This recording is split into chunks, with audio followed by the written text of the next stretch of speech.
Karibu sana mtazamaji wa A4 TV, hii hapa ni A4 Report na anayekusogezea story hizi ni mimi Ayubu Fashua. Leo nakusogezea story ya mlembo ambaye sio wa kawaida, ni jasusi hatari wa M23. Hope unaifahamu. Huyu mlembo anaitwa Uwase Inesi, amezaliwa Novemba 10 mwaka 1809 katika kijiji cha Karehe, Kivu ya Kusini. Ni manusura wa mashambulizi ya vikosi vya vijana wa Kihutu maarufu kama Interahamwe pamoja na waasi wa Kihutu wa mashariki ya DRC pamoja na FDLR wa mwaka 1995. Ameishi Ufaransa kwa muda mrefu akisomea shahada ya juu ya ujasusi wa kijeshi, yani military intelligence, katika chuo maarufu cha French Military Academy. Uwase amewahi kutumika kama mshauri wa masuala ya ujasusi wa kijeshi katika nchi nyingi za Ulaya. Hivi sasa ameamua kurejea nyumbani Kivu na kujiunga na kikosi cha Kivu Defense Force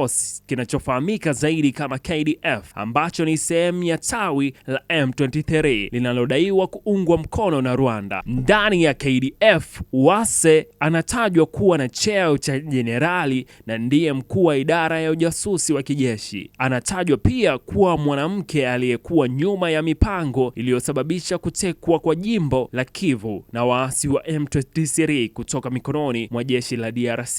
Ni yapi maoni yako? Tuweke kwenye uwanja wa comment. Hapa ni A4 Report ya A4 TV. Mimi naitwa Ayubu Fashua, mtu fresh. Tukutane video inayofuata.